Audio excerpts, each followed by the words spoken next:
Capítulo 8. Os saudáveis efeitos do jejum. Quando vocês jejuarem, Mateus 6,16. Continuando o assunto das restrições alimentares, temos agora de abordar a questão do jejum.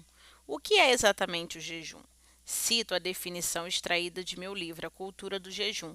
Aliás, a maior parte do conteúdo deste capítulo foi extraído e adaptado de lá. O jejum bíblico é, em essência, uma abstinência intencional de alimentos visando propósitos espirituais, para incluir em períodos menores a privação de ingestão de água, embora seja feito normalmente sem tal contenção. Também possui variações que admitem a abstinência parcial, excluindo apenas determinados grupos de alimento, porém permitindo outros. A palavra empregada nos manuscritos gregos e traduzidas como jejum é nesteia, derivada de né, elemento de negação, e eixo, comer, significa abstinência de alimentos. Podem ser adotadas outras formas de abstinência além de alimentar, conquanto fundamentalmente jejum consiste em privação de comida. O jejum não é, como alguns pensam, uma espécie de moeda de troca ou ferramenta de barganha. Também não é um sacrifício que por si só gera recompensas.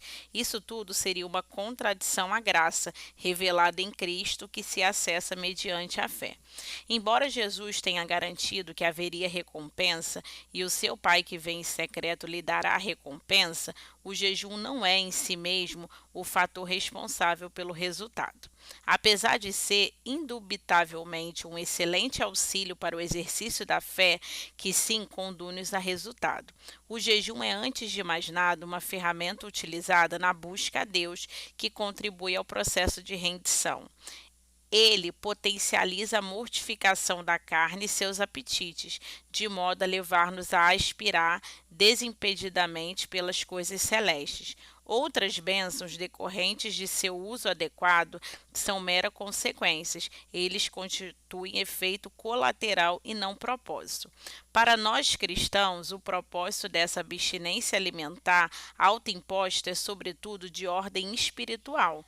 Isso significa que o jejum possui propósitos espirituais que nos levam a combiná-la com oração e outra devoção com adoração, além de leitura, meditação e estudo das escrituras sagradas.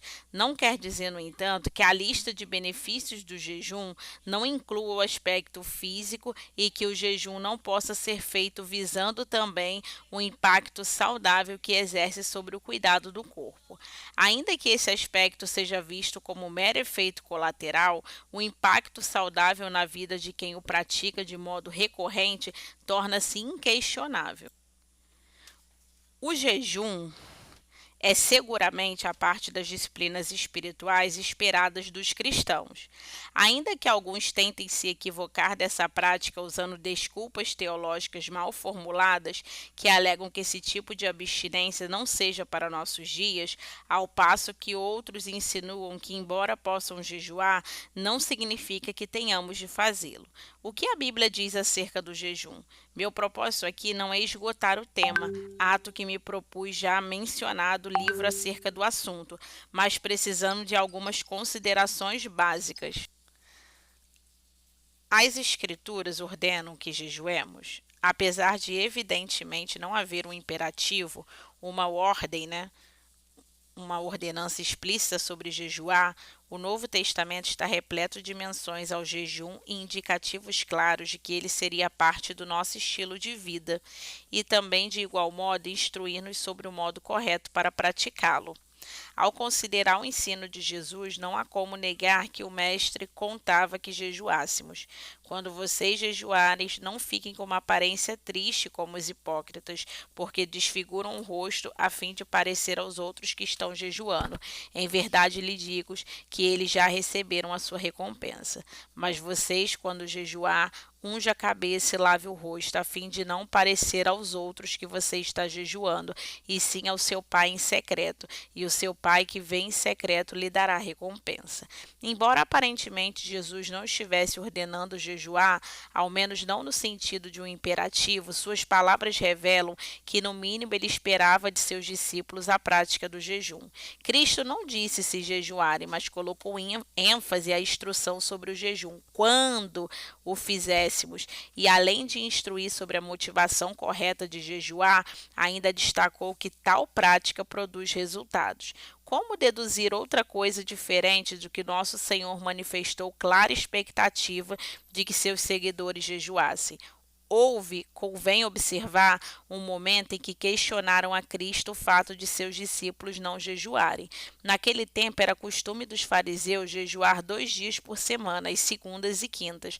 A resposta oferecida pelo mestre é muito esclarecedora em Lucas 5:34. Será que vocês podem fazer com que os convidados para o casamento jejuem enquanto o noivo está com ele? No entanto, virá um dia em que o noivo lhe será retirado, e então naqueles dias eles vão jejuar. Observe a afirmação de Jesus. Ele não disse ser contra a prática do jejum por seus discípulos, apenas enfatizou que se tratava de uma questão do tempo.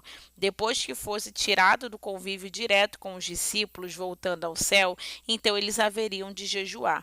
Ou seja, quando Cristo falou sobre jejum, não se restringiu somente àquele tempo, mas apontou para um período específico, quando estariam sem o noivo, e a partir da sua morte a ressurreição.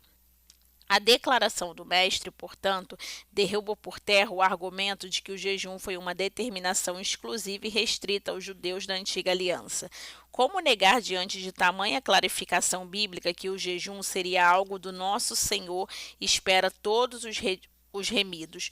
Como negar que tal orientação tenha sido dada também à Igreja, ou que a própria Igreja tenha praticado desde o início da era cristã? Observe 2 registros bíblicos sobre a Igreja em Antioquia. Atos 13. 2 e 3. Enquanto eles estavam orando, o Senhor e jejuando, o Espírito Santo disse: Separem-me agora, Barnabé e Saulo, para a obra que tenho os chamado. Então, jejuando e orando e impondo a mão sobre eles, os despediram. Vamos ler agora Atos 14, 23. E promovendo-lhe em cada igreja a eleição de presbíteros, depois de orar com jejuns, os encomendaram ao Senhor em que haviam crido.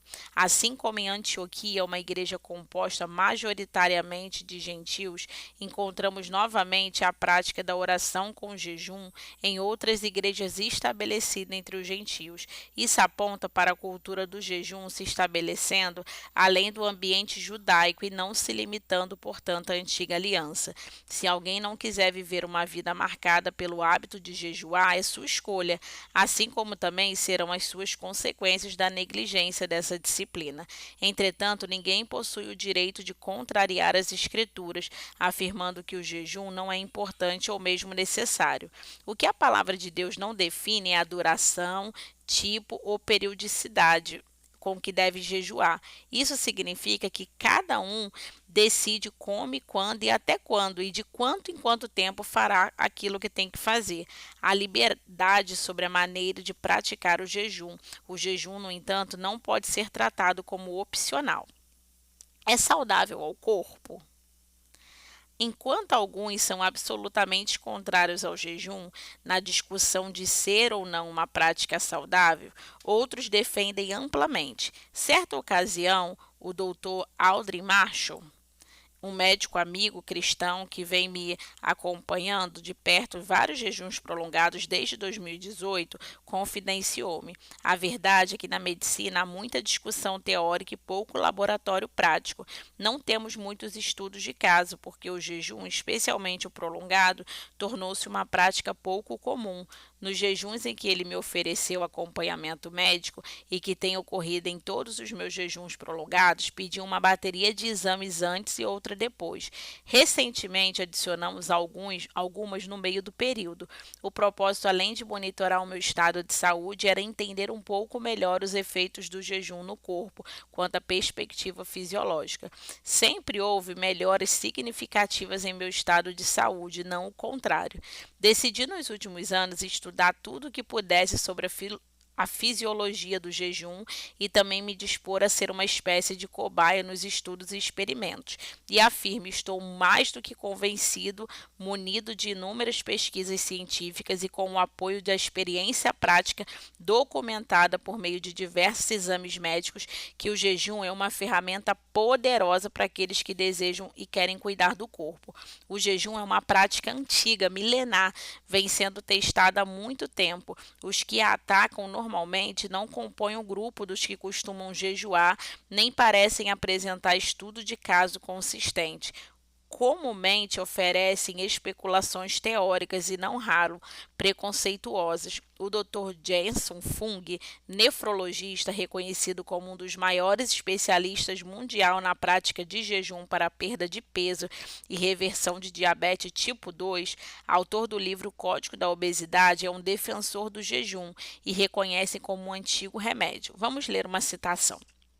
O jejum é um dos remédios mais antigos da história humana e tem sido parte da prática de quase todas as culturas e religiões do planeta. Como uma tradição de cura, o jejum tem uma longa história. Hipócrates de Cós é considerado por meio do pai da medicina moderna. Entre os tratamentos que ele prescreveu e preferiu encontra-se o jejum e o consumo de vinagre de maçã. Hipócrates escreveu: comer quando você está doente é alimentar sua doença. O escritor grego antigo e historiador Plutarco também refletiu esses sentimentos. Ele escreveu: em vez de usar remédios, é melhor jejuar hoje. Platão e seu estudante Aristóteles também foram apoiadores convictos do jejum. Os gregos antigos acreditavam que o tratamento médico poderia ser descoberto por meio da observação da natureza. Os seres humanos, assim como os animais, não comem quando adoecem. Pense na última vez em que você teve um resfriado. Provavelmente a última coisa que você gostaria de fazer era comer. Jejuar parece uma resposta universal a diversas formas de doença e está conectada à herança humana, tão antiga quanto a própria humanidade. O jejum é, de certa forma, um instinto. Outros gigantes intelectuais também foram grandes proponentes do jejum. Paracelso, fundador da toxicologia e um dos 3 pais da medicina oriental moderna, escreveu: o jejum é maior dos remédios, é o médico interior. Benjamin Franklin, um dos fundadores dos Estados Unidos da América e reconhecido por seu grande conhecimento, certa vez escreveu sobre o jejum: o melhor de todos os remédios é o repouso e o jejum. As pessoas que justificam não jejuarem alegando não tratar de uma prática saudável, devo dizer que estão ignorando pesquisas e apontamentos médicos robustos. Além disso, creio que muitas delas desconhecem de forma prática os impactos do jejum em seu próprio corpo, especialmente efeito desintoxicador. Asseguro que é impressionante como o instinto não apenas é limpo, mas também se regula depois do jejum. A limpeza na pele é perceptível com poucos dias. Ânimo, vigor e energia são todos positivamente afetados. Valnice Milhomes comenta que morre mais gente por falta de jejum do que comida. Se houver mais jejum, haverá menos doenças. O maior questionamento, portanto, não deveria ser quão saudável ou não é a prática do jejum, e sim se devemos, biblicamente falando, jejuar. Hipoteticamente, se os cientistas comprovassem que orar não é saudável, eu ainda seguiria praticando a vida de oração. Por quê? Porque tem um direcionamento bíblico claro acerca da oração e não faria deliberadamente nenhuma escolha contrária às Escrituras. Comecei a jejuar por causa daquilo que a palavra de Deus diz e não porque cientificamente falando seja aconselhado jejuar. Não obstante, devemos concluir com o uso de uma lógica simples que a mesma Bíblia que nos orienta a não destruir o corpo, o templo do Espírito Santo, não nos orientaria a uma prática não saudável. Portanto, afirmo, o jejum feito de modo correto é saudável não só para a nossa vida espiritual, como também para o nosso corpo. Questionar esse fato é questionar as próprias Escrituras. E além da questão da fé, ainda temos a ciência do nosso lado. E cito o Dr. Fung: faz mal à saúde? A resposta é não. Estudos científicos concluem que o jejum traz benefícios significativos à saúde. O metabolismo aumenta, a energia aumenta e a glicemia diminui. O Dr.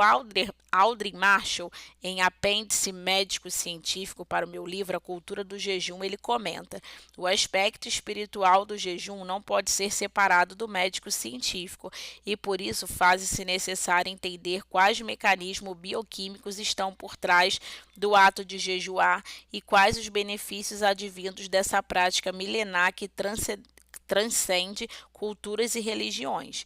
Em 2016, o cientista japonês Oshumi recebeu o Prêmio Nobel de Medicina por seus estudos sobre autofagia. O termo autofagia se origina das palavras gregas auto, que significa eu, e fagen, que significa comer.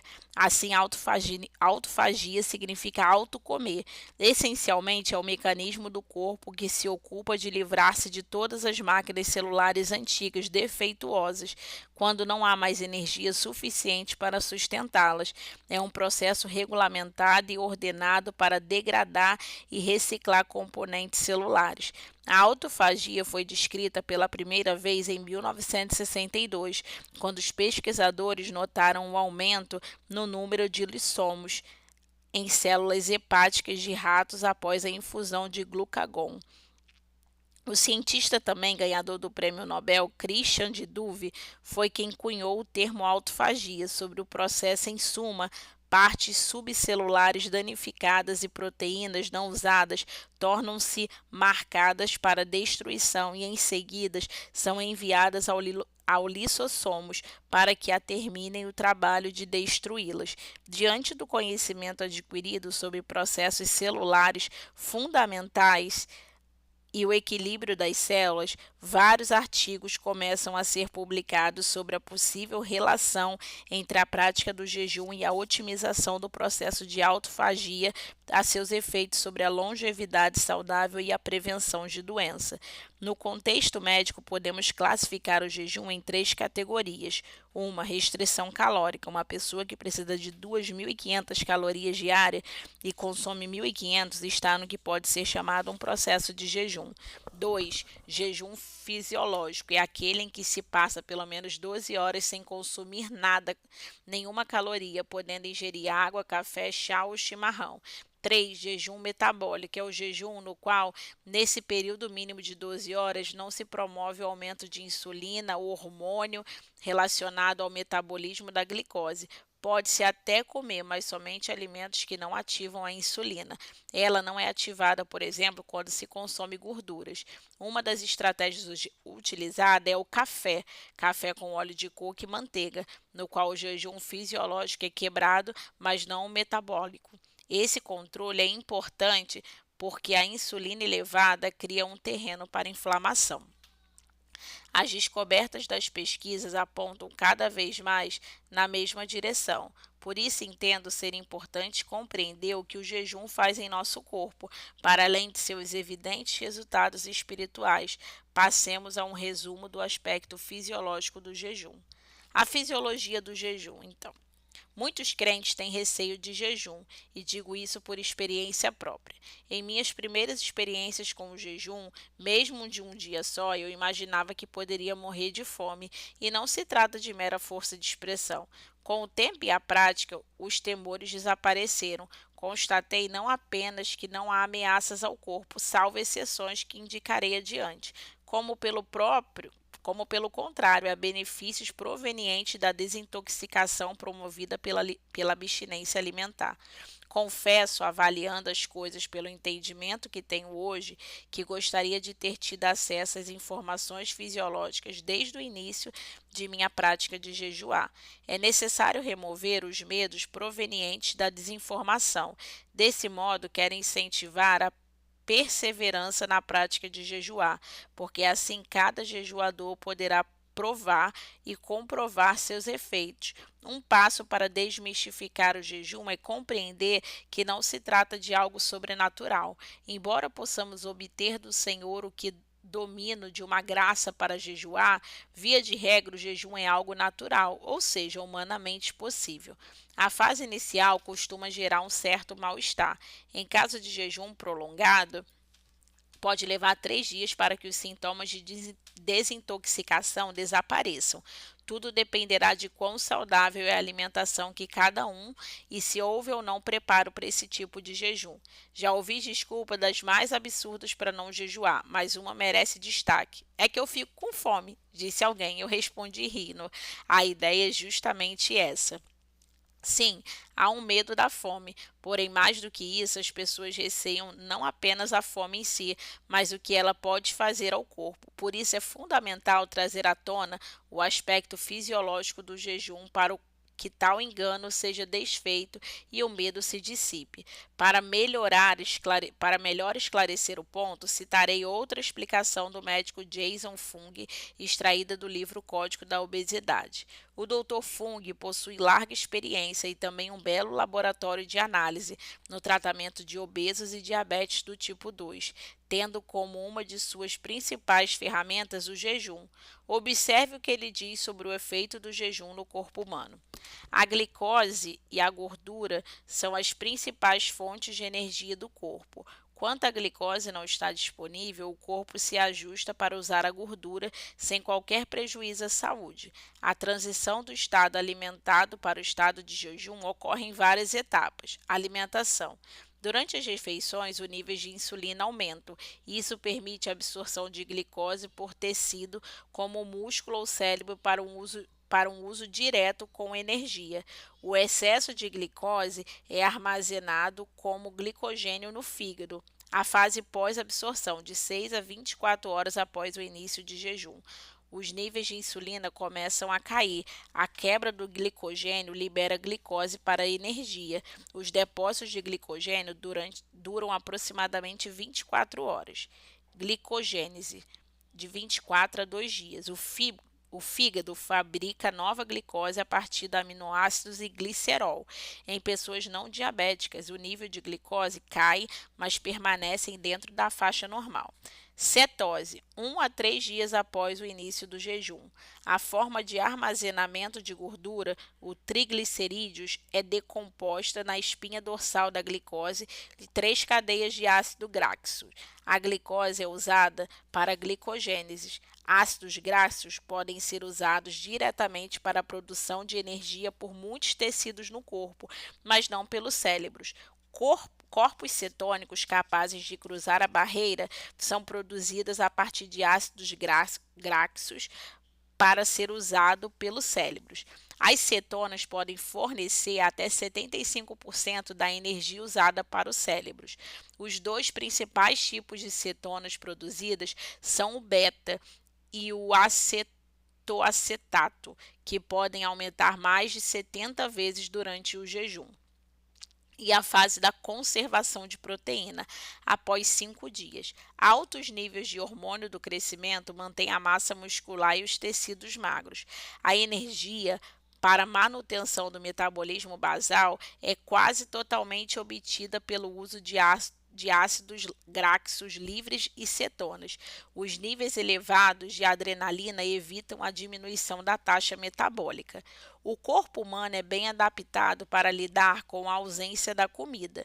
O que estamos descrevendo é o processo ao qual o corpo é submetido para passar da queima de glicose em curto prazo para a queima da gordura em longo prazo. A gordura é simplesmente a energia de alimentos armazenados no organismo.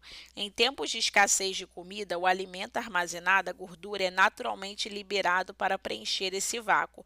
O corpo não queima músculo para se alimentar até que todos os depósitos de gordura sejam usados. A verdade é que em um jejum prolongado, só com água, por exemplo, a pessoa não está privada de alimento. O que acontece é a troca de alimento externo pelo alimento interno, as reservas de gordura do corpo. Deus não nos orienta em sua palavra a uma prática que acarretasse danos ao corpo, e damos crer na veracidade, autoridade e utilidade das Escrituras. De uma vez por todas, o assunto deve ser desmistificado. Ressalto que há exceções a considerar, mas destaco que as exceções não anulam a regra. Sempre oriento as pessoas a iniciarem a prática do jejum de forma lenta, embora também diga que a prática deve ser progressiva. Assim, você descobrirá por si só na prática a importância e os efeitos do jejum em sua vida espiritual e física, e ainda aprenderá quais são as respostas e os limites de seu próprio corpo. Os benefícios do jejum. Joseph Mercola, em uma obra Combustível para a Saúde, relaciona os confirmados efeitos positivos do jejum em nosso corpo e saúde. 1. Estabilização da glicemia.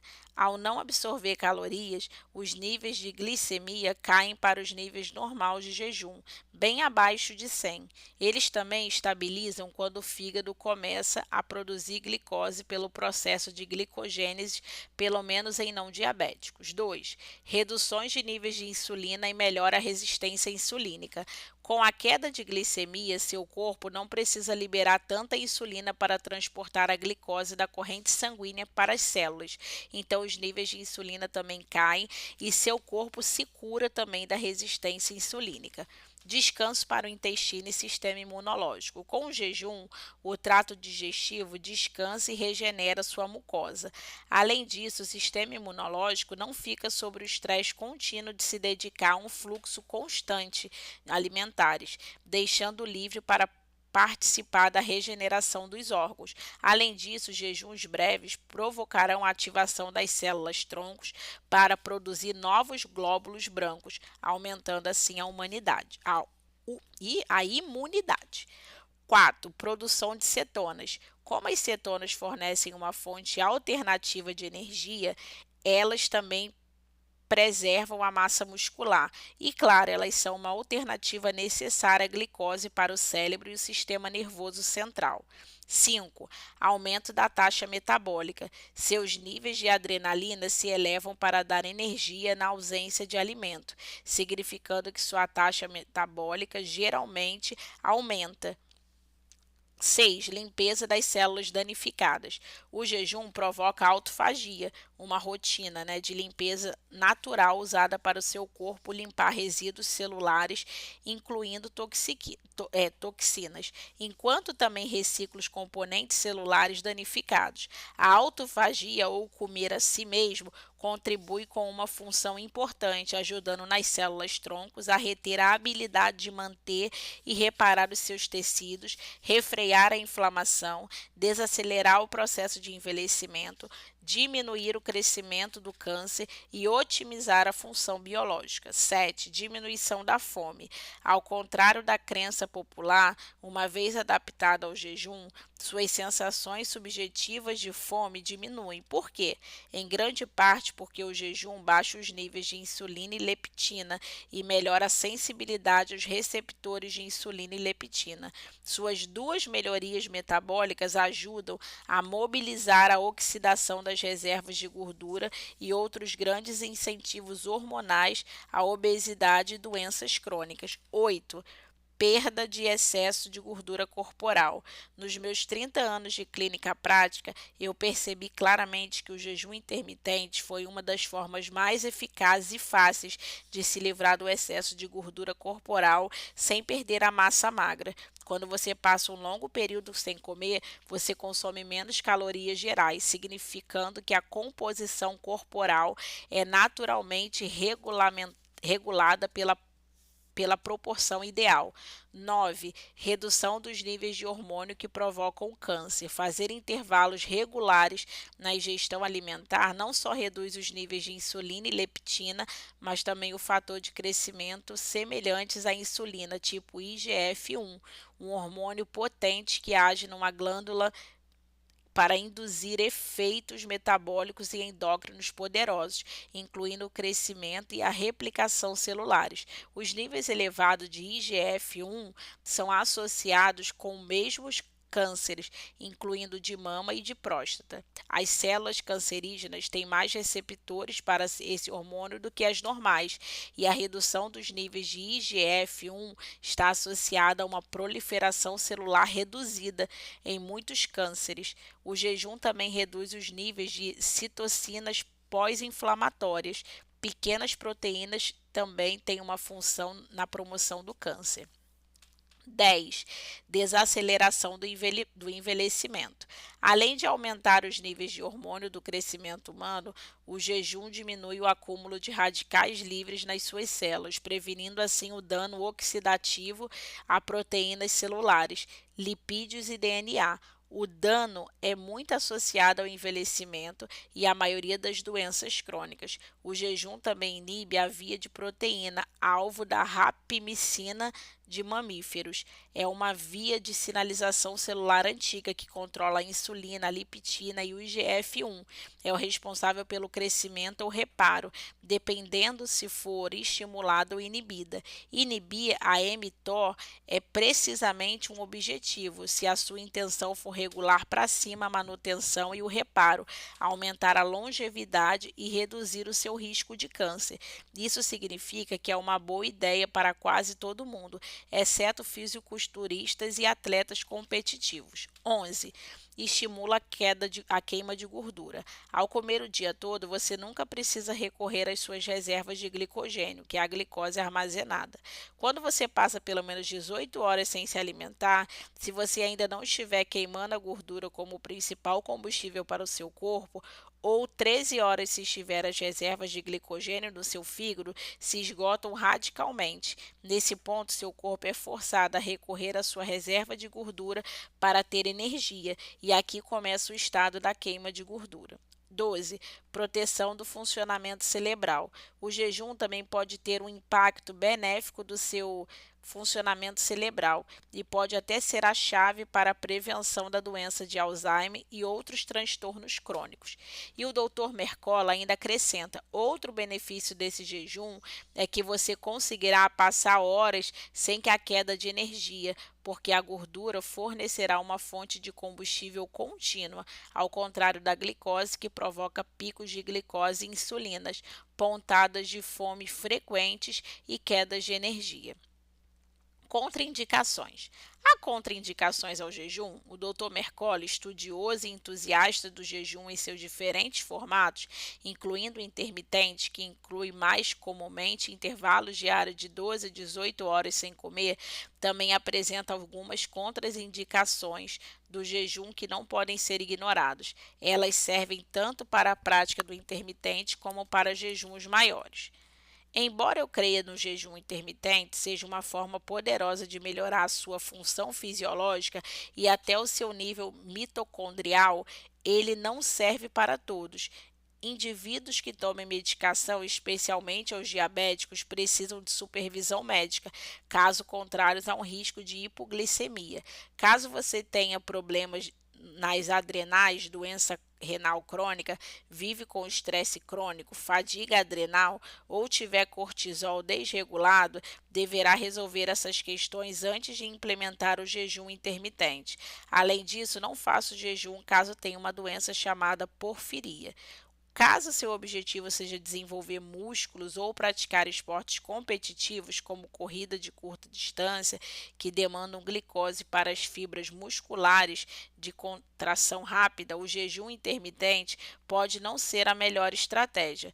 Mulheres grávidas e no período de amamentação não devem praticar o jejum intermitente, pois o bebê precisa de uma maior variedade de nutrientes antes e após o nascimento, e não há pesquisa corroborando a segurança do jejum durante esse importante período. Crianças abaixo de 18 meses também não devem fazer o jejum por períodos longos.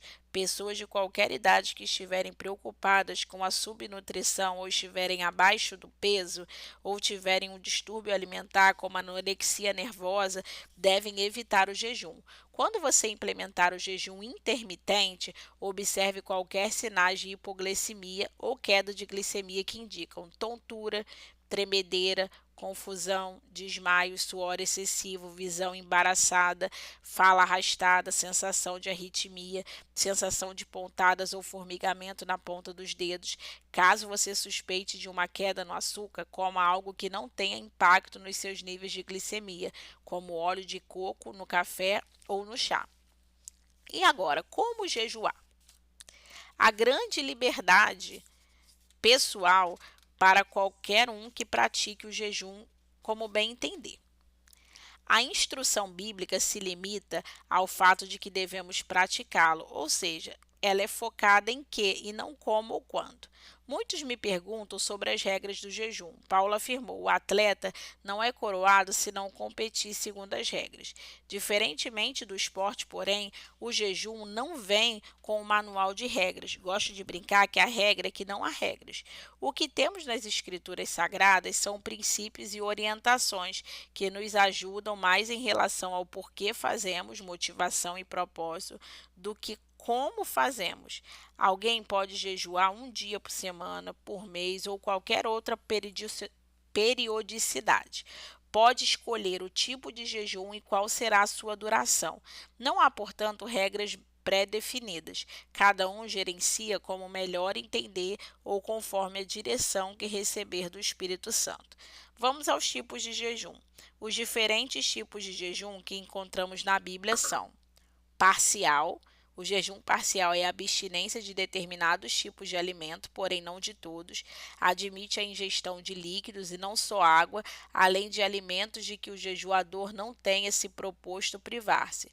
O exemplo mais claro desse tipo de jejum foi feito por Daniel, o que tem levado muitos a usarem a expressão jejum de Daniel e jejum segundo Daniel como referência ao jejum parcial.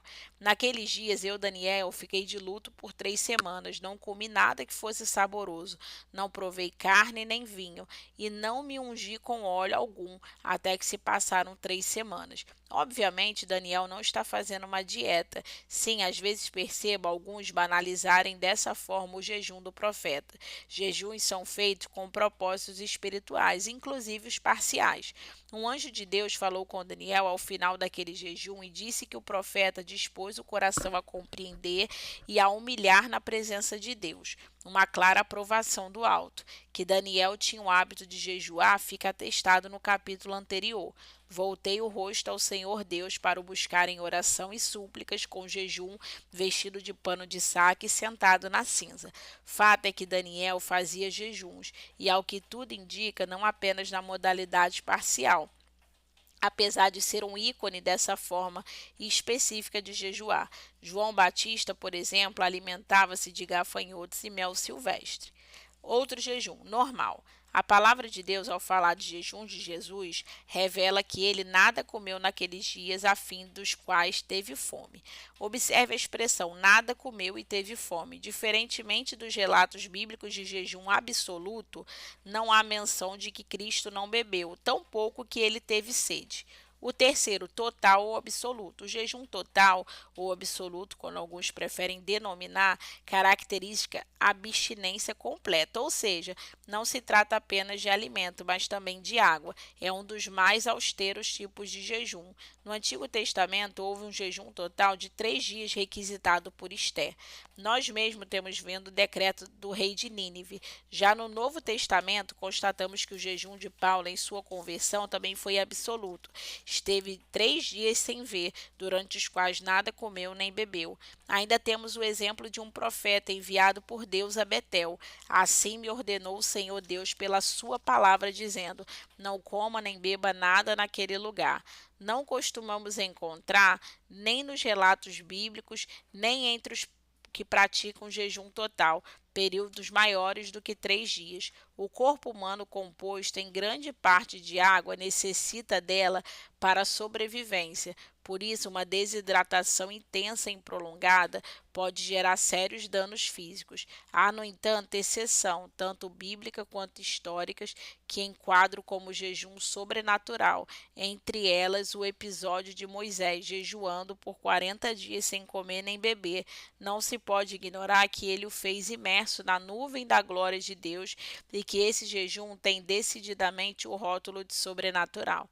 A maneira de distinguir na Bíblia se o jejum é total, sem água, ou normal com água é observando a própria descrição. Quando de fato não houve ingestão de água, os escritos mencionam tal nível de abstinência. Veja o exemplo de Esdras, Esdras 10:6.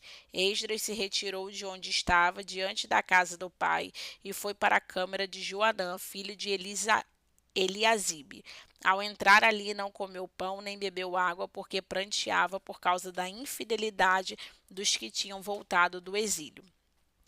Contudo, quando a Bíblia não detalha essa especificidade, é porque houve ingestão de água. Em resumo, o jejum normal é a abstinência de todo tipo de alimento, contudo sem privação de água, diferenciando assim do jejum total.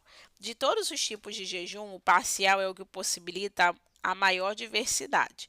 Alguém pode permanecer muitos dias fazendo uso de jejum intermitente, por exemplo, pulando certa quantidade de refeições. Outro pode não diminuir a quantidade de refeições, mas incluir a privação de determinados alimentos. É possível passar dias apenas com suco de fruta e caldos de legumes. Como tem afirmado com recorrência, cada um determina seu próprio tipo de jejum ou segue uma direção personalizada do Espírito Santo. Ademais, é possível somar a jejuns regulares também uma vida jejuada, a exemplo de Daniel e João Batista. Trata-se de uma rotina de abstenção alimentar parcial com benefícios patentes ao corpo e ao espírito. Duração. Quanto tempo deve jejuar? Como já estabelecida, a Bíblia não determina regras. Cada um é livre para escolher quando, como e quanto jejua. É possível, contudo, encontrar exemplos de jejuns com durações distintas nas Escrituras. Eles não necessariamente determinam a duração de nosso jejum, mas ampliam nossa perspectiva, principalmente acerca de possibilidade de jejuar por períodos maiores.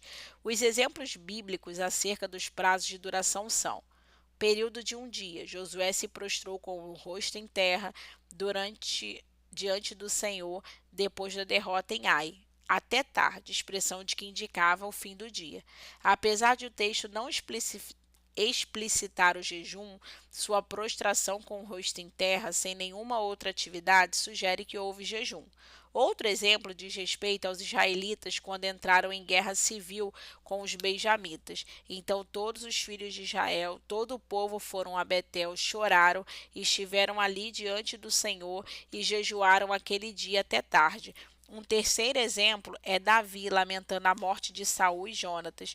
Então Davi rasgou as suas próprias roupas e todos os homens que estavam com ele o fizeram o mesmo.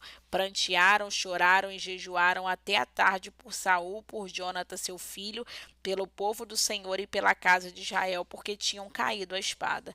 Alguns especulam que a expressão até tarde significa o ciclo do dia completo dos hebreus, e não se trata apenas de uma parte do dia.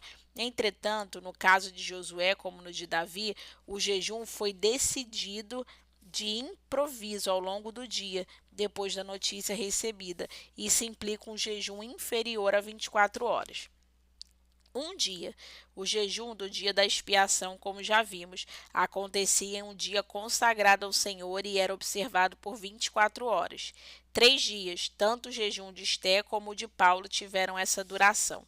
7 dias, entre os exemplos de jejum com uma semana de duração estão os dos moradores de Jabes de Gileade, por luto por ocasião da morte de Saul, e o de Davi, quando intercedia pela criança gerada por Betseba. 14 dias, o jejum involuntário de Paulo e dos que com ele estavam no navio durou 2 semanas e no meio de uma grande tormenta. 21 dias, o jejum de Daniel em favor de Jerusalém durou 3 semanas inteiras.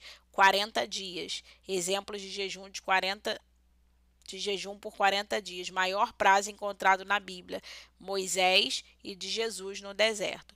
Quando menciono o jejum intermitente, um extraordinário recurso para o cuidado do corpo, alguns me perguntam em qual tipo ele se encaixa. A expressão intermitente significa intervalo ou interrompido e tem a mais a ver com o quesito duração do que com o tipo de jejum. Trata-se de determinar uma janela diária para se alimentar e deixar de comer para o resto do dia, a maior parte dele, claro. Um exemplo disso que pratico frequentemente é comer apenas entre 12 horas e 18 e jejuar depois da última refeição de um dia até o próximo dia seguinte. Dessa forma, alimento-me apenas durante o período de 6 horas por dia e permaneço sem comer por 18 horas restantes. Preparação. A abstinência alimentar gera desconforto, isso é fato. Não preciso, contudo, ser algo insuportável ou um processo compulsório de sofrimento que não possa ser amenizado. A maioria das pessoas reclama de dor de cabeça, irritação, além da falta de energia e disposição, sintomas que são comuns em jejuns menores ou no início dos maiores. Evidentemente, o jejum é, em seu início, para a maioria das pessoas, uma experiência fisicamente desconfortável, o que destaca a importância de uma preparação. O preparo ideal depende do tipo de jejum. O jejum parcial, por exemplo, requer menos tempo de preparação que o normal e o total. No jejum parcial, o processo de desintoxicação será mais a menos porque a pessoa ainda come, apesar de diminuir a quantidade ou o tipo de alimento. No jejum normal e no total, contudo, a interrupção brusca da alimentação, a menos que se trate de alguém com alimentação altamente saudável, que não é o caso da maioria que consome produtos industrializados e processados, causará desconforto do primeiro ao terceiro dia. Essa é uma média genérica, podendo variar em certos casos. Para jejuns de até 24 horas, a preparação não parece ser tão necessária quanto para o de 3 dias ou mais. Ainda assim, a decisão de remover de 3 a 7 dias antes do início do jejum alimentos com maior volume de toxinas, como carne vermelha, café e determinados tipos de chá com alta quantidade de cafeína pode aliviar as dores de cabeça. Embora nem todos reajam da mesma forma à abstinência da cafeína, a maioria parece incomodar-se com a interrupção do consumo. Não é o meu caso, por isso a preparação faz diferença. O consumo de frutas e alimentos com fibras também ajudará na limpeza do intestino nos dias da preparação, algo que me tem sido um ótimo auxiliar nesse processo preparatório. Há muitos anos é o uso do carvão vegetal, que se pode adquirir na farmácia sem necessidade de prescrição, embora seja tanto prudente quanto necessário, como eu fiz, consultar um médico sobre seu uso. E ao iniciar o jejum, deve-se ingerir o máximo possível de água, de 2 a 4 litros por dia. Depois dos primeiros dias, parece ficar mais difícil tomar água. Beba, então, aos poucos, mas ao longo de todo o dia. Exercícios que o levem a transpirar também são de grande auxílio no curso da preparação, visando a desintoxicação. Finalize encorajando a fazer o jejum um estilo de vida. Passei a maior parte dos 2 últimos anos em jejuns intermitentes, mas como exposto, ainda podemos diversificar com o uso de jejuns parciais e também com os de um dia de duração por semana, uma prática excelente para o descanso do sistema gastrointestinal e demais benefícios apresentados. E assim finalizamos o capítulo 8.